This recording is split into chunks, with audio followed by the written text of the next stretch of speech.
We're back. We're gonna see what else Ignis has to teach us.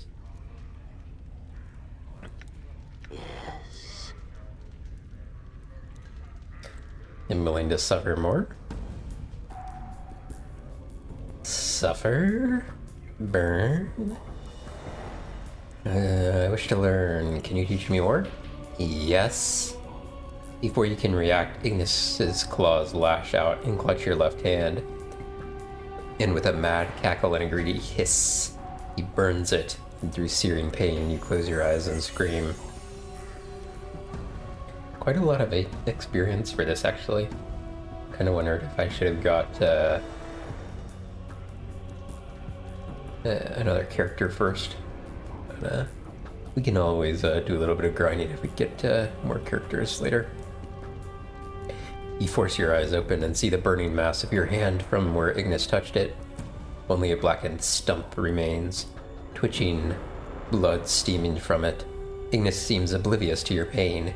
His attention is devoted to your severed hand, which he is holding, admiring it like a trophy. Ignis, give me back my hand. Ignis ignores you. He watches flames from his hands encircled your severed hand like a wreath, slowly burning the last remains of flesh from it like a sculptor, until only the fused bone remains. He uses a long, low hiss, and then flings his creation back to you. You manage to catch it in your remaining hand. You notice the flesh of your severed hand is reknitting itself, slowly, painfully. It looks like it's regrowing. What did you do? Updated my journal. Teachings, Ignis cackles, the sound now strangely painful to your ears. To learn, one must suffer. That actually dropped my HP by 3. This is another spell we can learn.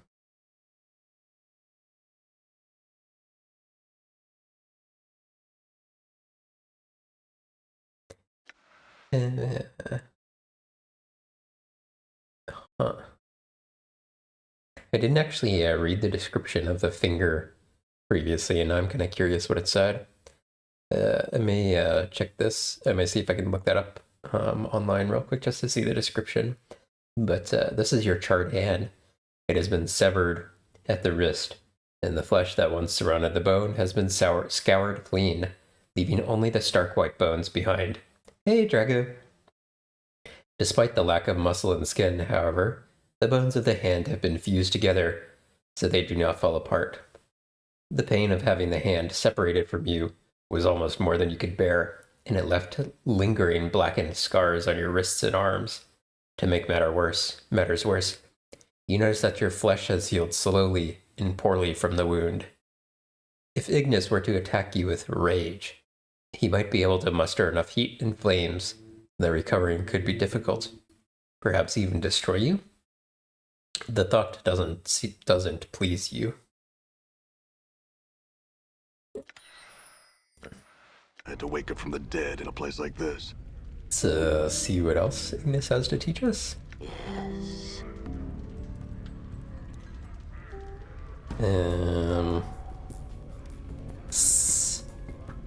Ignis hurls himself into the air, leaving a hissing flame trail as he rises. No more. Pieces of self are burned away. Ignis. Yet no more sharing will Ignis teach. You need pieces of me in order to teach? What about my eyeball? Ignis lashes out again, his finger like a spear. But he doesn't strike for the eye that you can remove.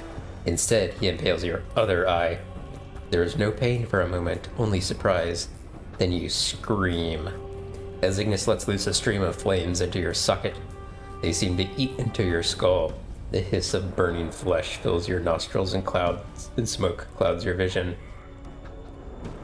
You force your eyes open through bloodied vision, yet only one eye opens. You can barely make out Ignis hovering in the air in front of you, his hands cupping a small orb of flame in his hands, your eye seemingly untouched by the heat. As you watch, his hands cover the eye, and you feel a second burning pain in your eye socket. And suddenly, even through the searing pain, You can see correctly again. Ignis opens his hands, and within it, you can see the ruined mass of your eyeball. Barely recognizable, yet your eye is still in its socket. He cackles, and with a breath of flame, the eyeball rises from his grasp and drifts over to you, like a flake of ash in the air. Updated my journal. You take the eyeball.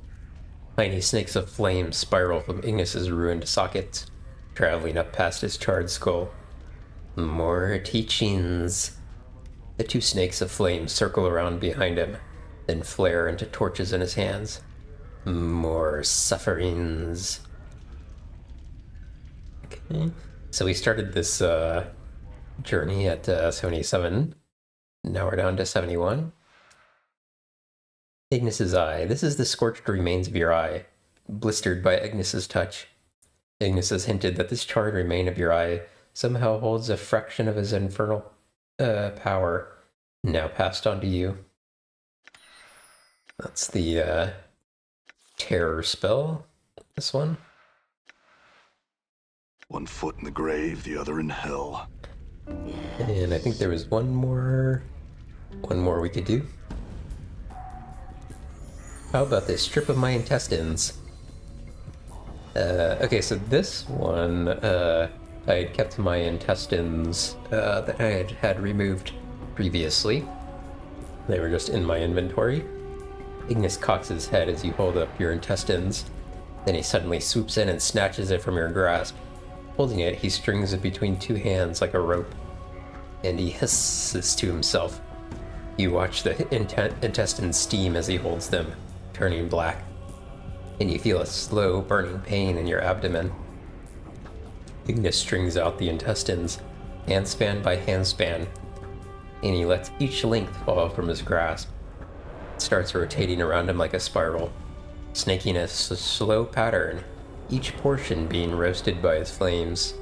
There seems to be some dancing pattern to the way the flames are touching the strip of intestines, slowly blackening them until it looks like a long string of charred meat. The burning in your abdomen makes you wince, but it's nothing compared to the pain you feel when Ignis charred the other portions of your body. You watch your burning guts spiral in Ignis's flames, and then suddenly they gutter out. They fall into Ignis's hands. He gives a hiss and throws them to you. Much power is in an immortal's organs. Updated my journal. Take the charred intestines. You hold your charred intestines in your hand. They look like a blackened rope. Ignis hovers above you, tiny motes of ash drifting from his burning, emaciated frame. Okay, so we didn't actually lose any HP on that one. This is your charred mass of intestines. Ignis has hinted that these charred remains hold a fraction of his infernal power, now passed on to you. Okay, no interesting description on that one. I wonder what it was I said that made death reject me. We got this infernal shield, which does fire resistance. Not sure if we'll ever actually end up using it, but nice. Okay, so that's all we can seemingly get from Ignis at this time. We haven't said this to him yet. Ignis, about your teaching, about the torments I subjected you to. I'm sorry. Flames. No torments. Ignis slowly turns, twisting above the ground. He may have hurt you, but you don't know if the words meant anything to him. Are you sure, supplicant? Ignis stops instantly and whirls on you. New flames bleeding from his chest and skull in a horrid, crackling mass. It's like a nest of flaming snakes suddenly erupted from hidden recesses on Ignis's body. Supplicants no more, Ignis. Speech such again, and Ignis will burn you. Huh. Interesting. I want to see what happens with that line of questioning, if we can. But he might actually attack us. Try it, supplicant. Seems I will have to remind you of your station. Ignis howls a horrible screaming roar. and a fiery radiance suddenly surrounds him, and his eyes are like windows to some other place. He raises his hands, flames crackling along the edges, growing to become great flaming whips. You shall burn. Yeah. So, I think that's just doesn't actually do anything useful. Yeah, okay.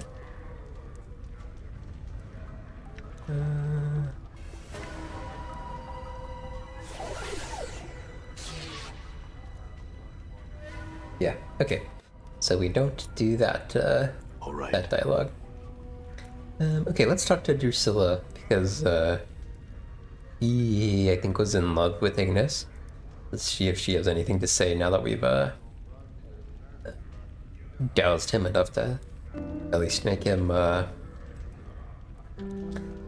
what's the word I'm looking for? I don't know.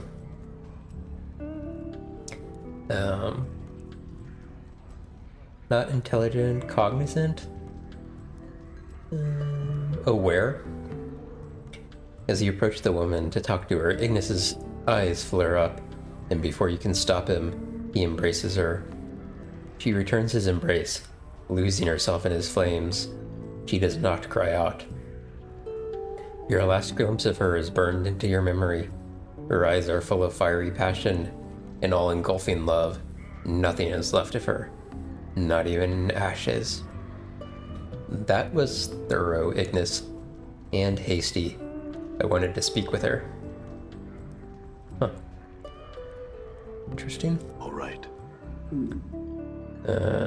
There was no, like, no,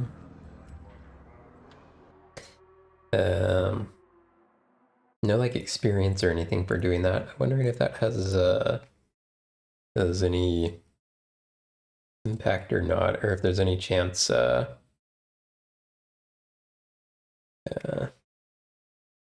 there's anything, if that has any impact later on, or maybe not doing it has an impact later on. Not sure. Okay. All right.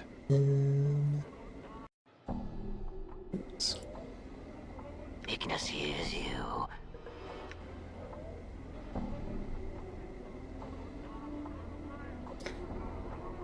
Alright, so let's go back to where we were previously.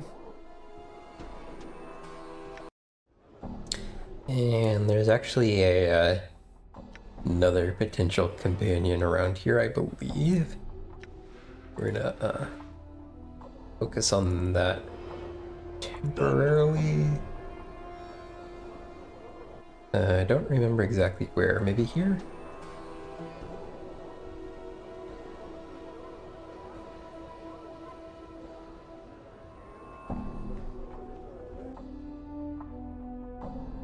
Yeah, this is it.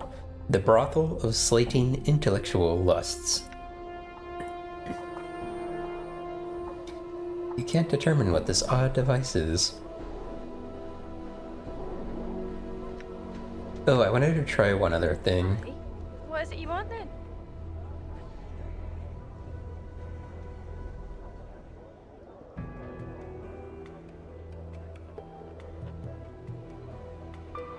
Okay, I'm not sure if this will work or What is it not. you want then?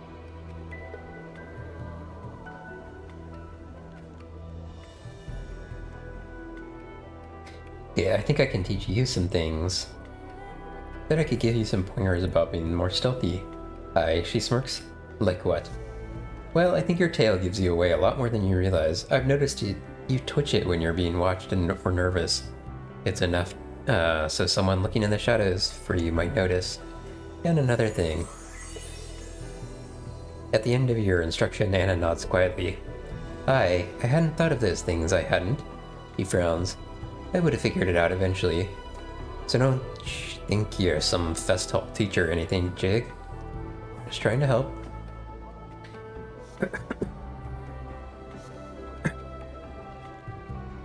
More like you're trying to make me look like a fool you are. What in the hells are you talking about? Here he comes, striding into Ferret's court, and him all bowing and curtsying to you, playing the bootlick. then he orders me to go with you, which he's never done, and you start putting on airs about how you know more than me. What gives you the right? Who do you think you are? I'm just trying to help you, Anna. Oh, Are you sure that every time I nick something from someone's purse or spring a lock, you aren't just shaking your head behind your back going, clumsy, stupid girl? She doesn't know how it's done. Does that make you feel better about yourself, does it? Anna, I only showed those things to make you even better than you are. I wasn't lording over at you. I don't think you're clumsy, and I don't think you're stupid. She frowns, her tail flicking back and forth. Aye, well, you'd best be careful. I don't take kindly to pity, I don't. I wanted to check something here. So the way that this works, I believe, is once I'm so if I'm a thief and I have like over 50 and something, I believe I can teach her. But I don't know if my skill has to be higher than hers specifically.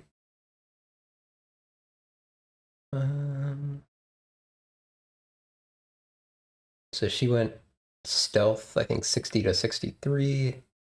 And I was at 60, so we were like tied on stealth there. So I don't actually know if that was a good test.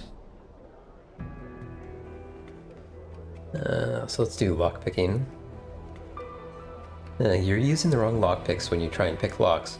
The ones you could use are, the ones you have could use the following. One with a Y tip and another with... At the end of your instructions, Anna nods quietly.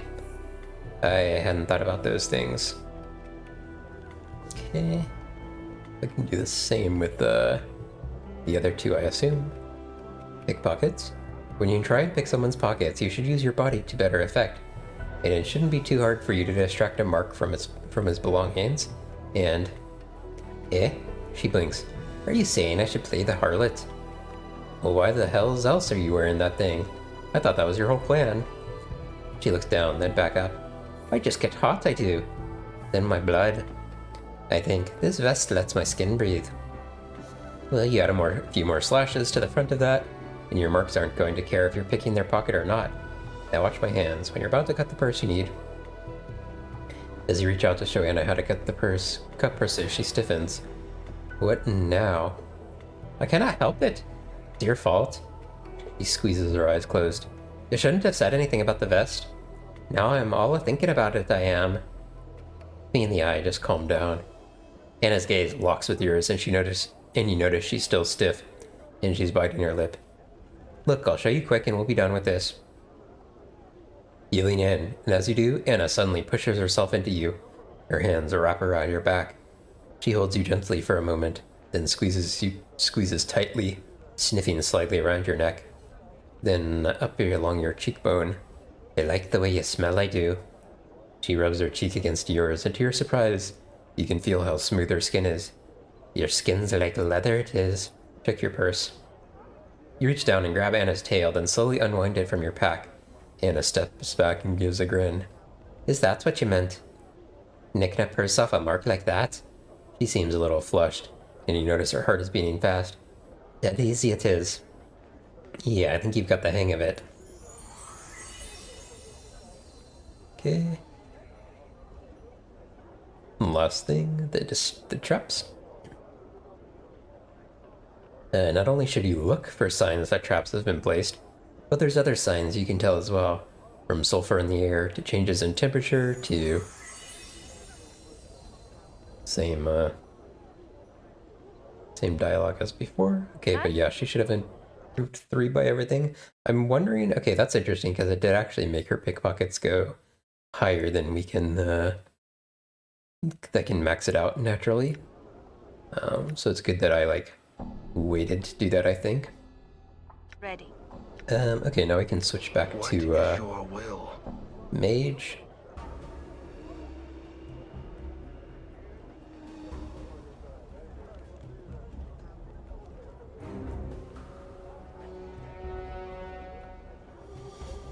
I could even, now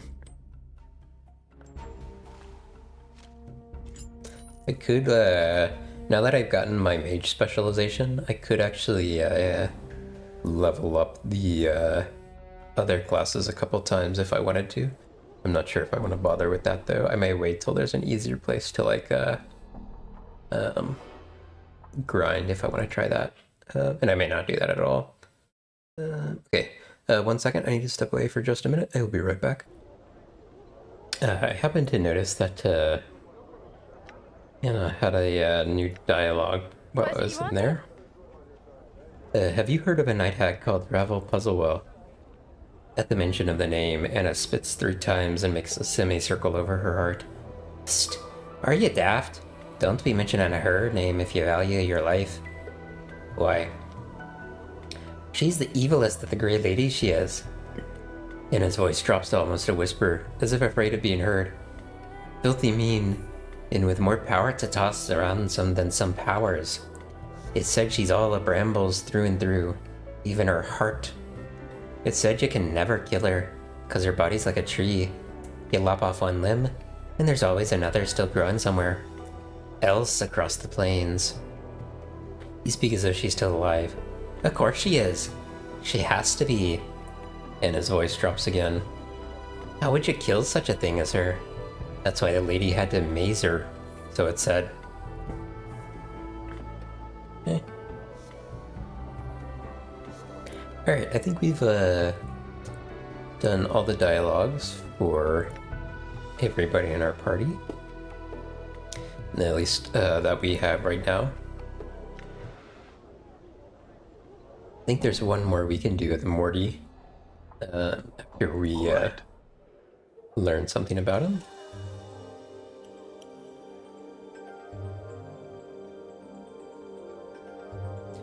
This kindly older man turns as you approach and nods politely.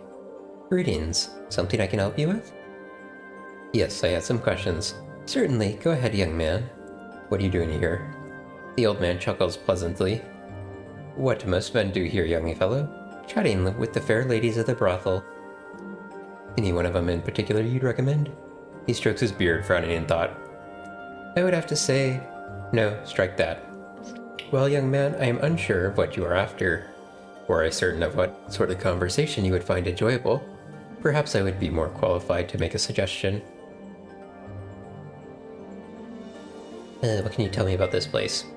The old man smiles, his eyes twinkle. I can tell you that this is a most wondrous establishment. The ladies here are oh so enchanting. Even that deliciously mouthy Kamaxi, in her own special way. But please, young sir, speak to Fall from Grace of the brothel. As the brothel's proprietor, she may share with you much greater insights into this place than I have to offer. Do you know about Ravel Puzzlewell? I know little save for legends that most every child has heard. That she is a night hag, but one especially evil, and that she was banished from Sigil long, long ago.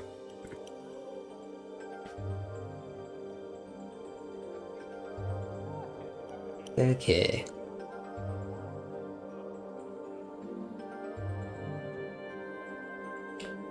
Before you is a stunning golden-haired woman, dressed in an azure and violet dress, with 2 long, elegant wings draped across her shoulders. She is surveying the room with a slight smile. She is easily the most beautiful woman you have ever seen. Well met, traveler. How may I help you? Greetings. The woman turns as you address her. She takes your measure, then nods slightly. You notice her eyes are azure, the exact same color as her dress. She reaches up to brush back a stray lock of golden hair. Who are you? Updated my journal. I am called Fall from Grace. She studies you for a moment. You are new to Sigil, are you not? Yes, I am. Does it show? She smiles slightly. Not as much as you might think. You carry yourself quite well. What is this place? This is the brothel of slating intellectual lusts. She studies you for a moment. I take it by your question that you do not intend to partake of this establishment? Brothel of slating intellectual lusts? What kind of brothel is this?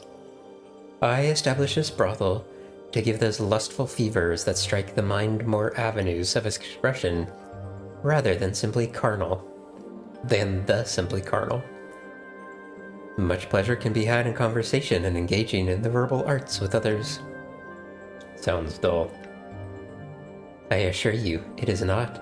Tour the brothel. See for yourselves. So this is a brothel where there's no intercourse? Only of a psychological nature. Rest assured, it is still quite stimulating. I have to ask, why did you establish such a place? She raises an eyebrow. That's an odd question. She frowns. I don't think anyone has ever asked me that. At least directly. My apologies, Lady Grace. I didn't mean to be so direct. I was merely curious. Oh, no apologies are necessary. I am more than happy to discuss the reasons with you, if you wish. I would like to hear them, yes. Part of the answer to your question requires that you know I am a member of the Society of Sensation. Our faction believes that one should experience as much of the multiverse as possible. And that's why you established this place? This brothel is intended to slake the lusts of even the hardened intellectual. It is designed to stimulate the mind, to heighten one's awareness of themselves and others, to create new ways of experiencing another person. It is for those who seek them something more than the shallow physical pleasures that fill the hive and lower wards. I see, so this establishment just encourages intellectual fencing, rather than, well, the other kind of fencing. The women here must be special indeed. The women here are aspiring sensates. They have come to me in search of instruction, to prepare themselves to enter the faction. Also, many of them have a natural grasp of language that can shatter the crust of the most hardened individual. Sensates? He bows slightly. And the girls here are in training? Yes, I hope that by learning the art of language and its subtleties, that the patrons and the students here may learn more about themselves. One is only as limited as their command of the language. To be able to employ language to evoke emotions in others is a tremendous skill.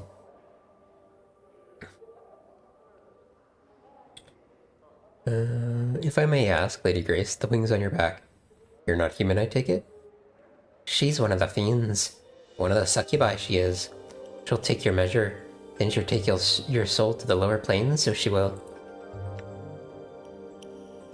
Your companion is correct. I am a lesser Tanari. More specifically, a succubus. She gives a soft sigh.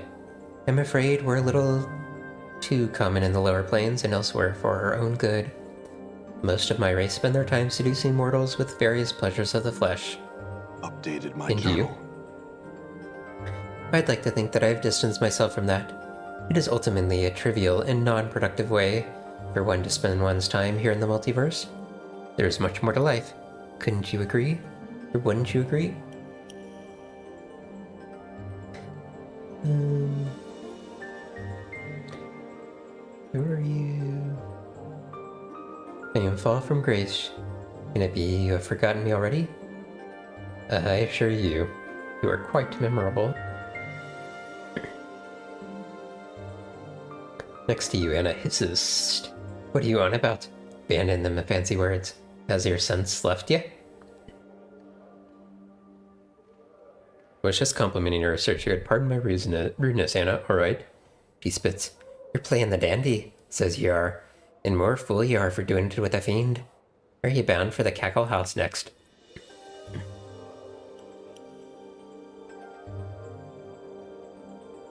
Fall from Grace becomes somber as she glances back and forth between the two of you.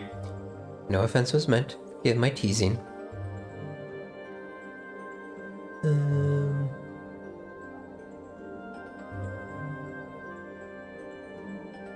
Okay, can you tell me about sensates?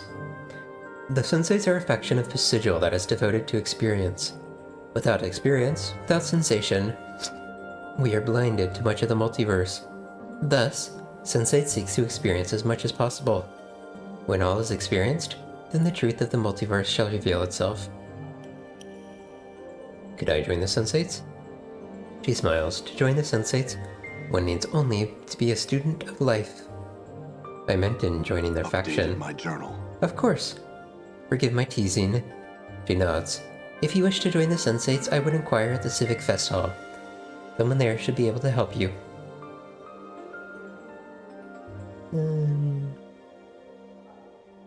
I came here looking for help. Perhaps you can help me. Help? What kind of help are you looking for? I seem to have lost my memories. In doing so, I have lost myself. You have been stricken with amnesia? He looks pained. How terrible. Do you have any idea how it happened? Not really, at least not that I can remember. I woke up on a slab in the mortuary, and everything before that is black. You awoke in the mortuary? I think the dustman mistook me for dead. Or I was dead, or something. All I know is that I regenerate wounds quickly. I could be immortal, but I don't even know that for sure. She seems to be appraising you with renewed interest. Those scars on your body. He reaches out a hand as if to touch you. May I? Yep. Fulcrum Grace drags her fingers across her chest lightly, tracing the edges of your scars and following the curves where they blend into some of your tattoos. She seems fascinated. These scars do look as if they would have taken several lifetimes to accumulate. They certainly do, though some are more recent. She steps back. Some of those wounds would have been fatal to a normal man. She taps her chin, thinking, what do you intend to do now? I need to get my memories back, and my life back. I intend to scour the plains and search inside myself until I can piece together who I am and what brought me to this state. She's still thinking, her finger tapping on her chin. I must say, I've never met a man who had lost himself in the literal sense. She raises an eyebrow. Forgive me, but your condition is intriguing. It is that. She nods. If it will help, you're welcome to Torah Brothel. Several of the students are well versed in the verbal arts. Perhaps some of them will be able to rekindle your memories. Updated my journal. Have you ever heard of the night hag named Revel? I am familiar with the name. She pauses and thinks for a moment. Rumors cluster thickly about the name, and most tend to discount her as a myth. But I suspect that she did exist, and that she made quite an impression in the cage during her stay here. He looks puzzled. Why do you ask? I intend to seek her out. She raises an eyebrow. Truly? I find myself compelled to ask why. I need information, she asks. Is this information available from no one else? I suspect that only Ravel possesses the knowledge I need. Updated my journal. She rests her hand lightly on your arm. Consider this. If Ravel does indeed exist, then she is extremely powerful and cunning. If a fraction of the stories of her activities are true, then she is a creature that has discovered new meanings of evil. To search for her is not a quest that to be undertaken lightly. I realize that. Do you know anything else about Revel? She was said to be one of the hags of the Grey Waste, and that she was believed to possess powers and cunning far beyond those of her sisters. She came to Sigil long ago, and in addition to the evils she committed during her stay, rumor has it that her actions threatened the cage itself. Now she primarily exists only as fiction, a figure in children's stories. He pauses. I imagine the Lady of Pain dealt with her as all threats to Sigil are dealt with. Updated How? my journal. Revel was most likely sent to a maze, one of the lady's prisons. Updated my journal. Mazes, what are they? Grace places her hands together, thumbs and fingers touching, forming a rough circle. The lady is said to have the power to take pieces of Sigil. You watch in surprise as a ghostly image of Grace's little finger pulls itself from the hand and floats into the air, curling into a small circle, and to make a maze. Go on. The small ghostly circle floats in the air, then begins slowly rotating. The piece of Sigil she takes holds the prisoner. There is no escaping being mazed. It can happen at any time. While walking down the street, through a door, he claps her hands, and then you are somewhere else. Inside the ghostly circle, you can see a flicker of movement, like someone walking inside. Go on. Grace continues, the tiny ghost maze reflected in her eyes. It is said there is a portal that leads out of each maze, but they are difficult to find. Perhaps they are left in to give the prisoner hope. Perhaps they are left in to torture the prisoner. The ghostly maze dissolves. Perhaps it is both. I see. Can you tell me more about this plane that Ravel is from? The Grey Wastes. A blighted plane that lies effectively between Beator and the Abyss. It is frequently a battleground in the Blood War. Do you know what happened to Ravel? Or, wait a minute. Is there anyone else who might know about her? Someone in the festival may know more of her. Updated my journal. Okay. Would you like to join me on my travels? Anna stiffens and starts muttering under her breath. Who's to say she'll be coming with us? We do not need the likes of her, says we don't. Bar that, fiendling. Morty clicks his teeth together. I'm all for the succubus coming with us. The powers know you're about as much fun as passing a caltrop through your bowels. Travel with you? She smiles slightly. She seems to be ignoring your companions. That's rather forward of you.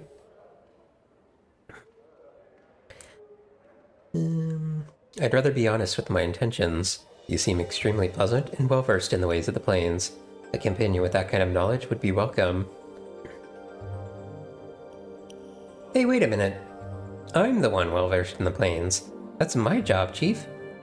Having two people knowledgeable about the plains in our band seems pretty smart to me. Besides, I said pleasant, too, Morty. Pleasant on the eyes, maybe? Looks to me like all some chit has to do is show a little skin, and you'll sign her right up. Morty falls silent. Not that I mind, really. I just thought I'd mention it. Noted, Morty. Look, Lady Grace, excuse me if I'm being too forward. Would you care to travel with me? I appreciate your candor. I shall counter with some of my own. Why should I travel with you? Lady Grace, I intend to travel to plains perhaps no one else has ever been to, or could reach. Would that be of interest to you? That would indeed.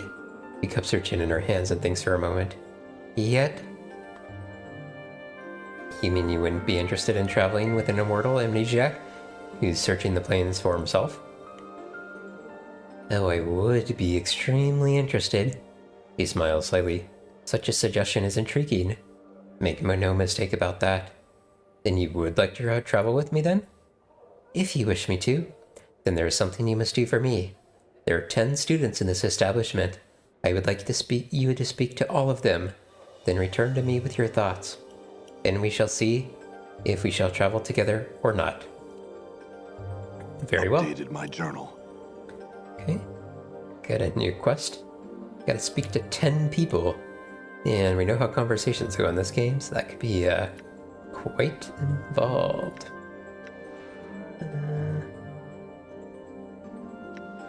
Okay. I'm gonna step away for just a minute. I need to get some more water. I'll be right back. Sorry about the frequent breaks, especially since they're not coinciding completely with the ad breaks, but trying to stay exceptionally hydrated.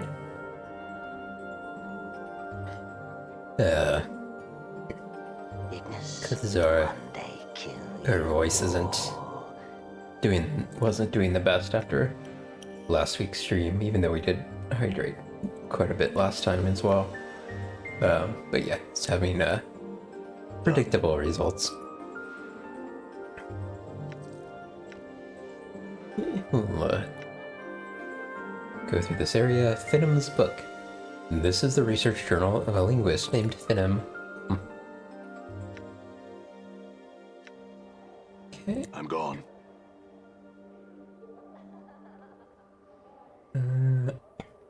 As you make to search the armoire, its handles suddenly yank out of your grasp as the drawers slam themselves shut.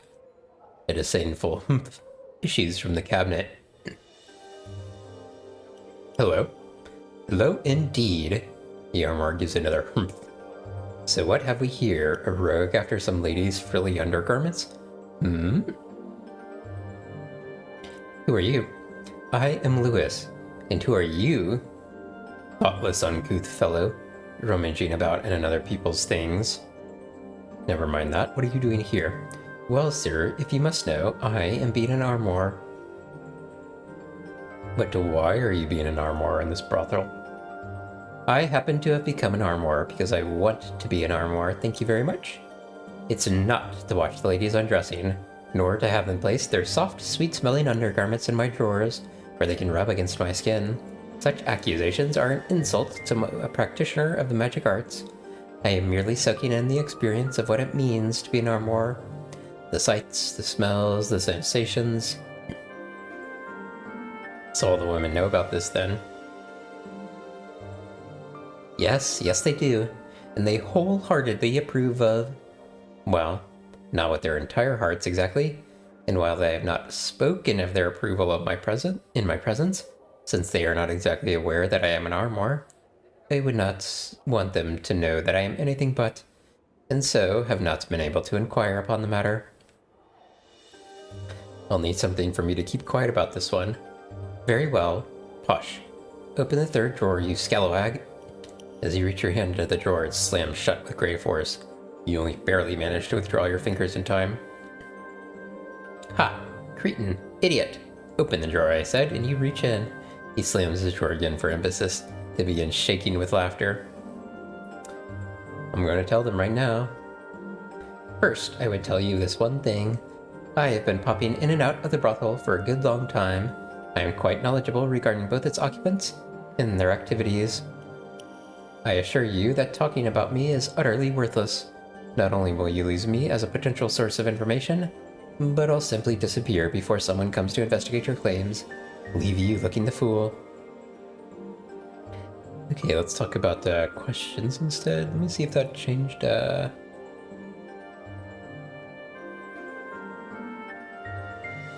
Okay, so it does seem like I can go back down that route if I want. Can you return to your normal form at will? The armor seems to think about this for a moment. I have no need to share such secrets with the likes of you. And besides, there's no cause to change back at the present moment, since I have not yet experienced the full sensations of being an armor. It is a complex thing to hold and sort soft, frilly clothes, smelling of wondrous woman smells. A drawer slides open and closed, the sound mimicking a pleasant sigh. That's my strength here. That only got me up till 12.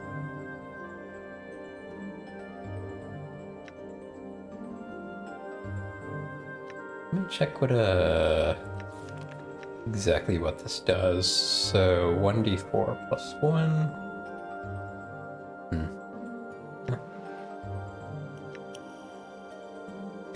So I guess maximum I could get is 5 strength from that. Can you tell me about this place? I would have a man find out for himself, rather than tell him the whole of it. After all, that's half the joy of the entire experience. I'll only tell you that which you likely already know. It's called the Brothel of Slating Intellectual Lusts, and the prostitutes within specialize in the arts of language and communication. Do you know anything about Ravel Puzzle? You folk who have dwelled in Sigil for any length of time don't. I must wonder, though, what is it you wish to know about her? Need to find her. You're mad, you know. Quite mad. Utterly barmy, I believe, is the common term for it. Ravel was banished from Sigil long ago. And if she's not dead, you'll wish you were, should you somehow succeed in finding her. She devoured all those who sought her out, it is said, and will likely do you the same disservice. I would leave well enough alone.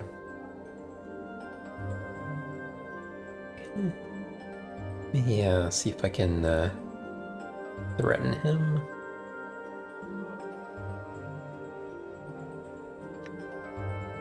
I may load. Okay, I think I might have to have like a certain level of strength in order for that to be successful. Strength is like my lowest stat. Fine. Okay, well, got a I'm gone. bunch of people to talk to. Okay, well this one's wandering around, so let's talk to her. Vivian. This tall and elegant woman, with her sharp features and regal demeanor, is a striking example of aristocratic beauty. Her clothes appear to be spun of silver thread, and a small phial dangles from her necklace. She is perfumed with an exotic, erotic scent, that seems to draw you towards her. Greetings. She looks over you, arching an eyebrow with what you sense to be disdain. Greetings, my name is Vivian. Am I to presume I am being summoned? Just some questions. She nods imperiously. Go on then. What are you doing here? Aside from my work as a student here, I am looking for something actually. You would not happen to have smelled it, would you? A student? Vivian nods, looking vaguely bored. That is correct. Mistress Grace tutors us in the art of language and conversation, the ability to affect another with one's words, and to gain new insights into both them and ourselves. All the prostitutes here are such students. You asked if I had smelled something? Yes. I have a particular scent that seems to have gone wandering. It is somewhat difficult to keep in one place. I hope that someone did not take it by accident. Though you never know with the ladies around here. She frowns. So by any chance have you smelled it somewhere? How can a scent go wandering? She shakes her head. I had meant to infer that it had been taken. The ladies here are a bit jealous at times, and have been known to take my various perfumes for themselves. This time, though, someone has absconded with my own personal scent. I worked on that scent, perfected it, and now poof, it's gone. I need not bear such annoyances. He stomps her feet. I want that scent back, and I want it now. How would you know it if you found it? You would know it by smell, I assure you. It is quite striking, especially to men. I can help you. She seems dubious. Are you certain? I do not wish to impose. No imposition, I'm pleased to help. Updated my journal. Anna mumbles something angrily. You catch the words hiking and idget stick. Vivian smiles and nods to you. You're too kind. Very well, if you run into or cross it, please let me know. I am somewhat anxious to get it back. It's one of us kind scent, really. Okay, I missed a, didn't compliment her about her,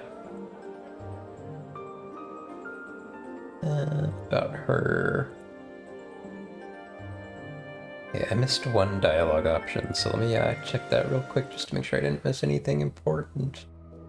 Got that coming up in a few minutes, by the way.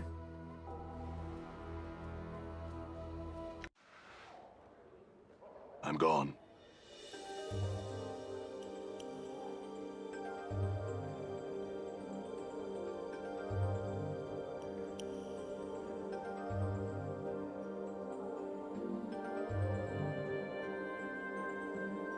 Okay. Doesn't seem to have any different effect. Also, it looked like I slightly changed how I did my first interaction there, so I want to check one more thing real quick.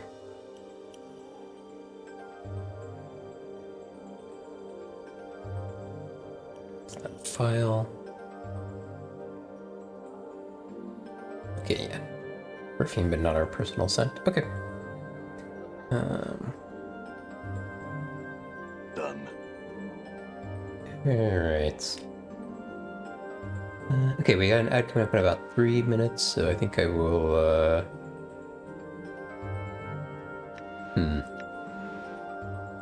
Okay, yeah, I think I'll go ahead and, break now for that, and then I'll start another conversation, when we get back.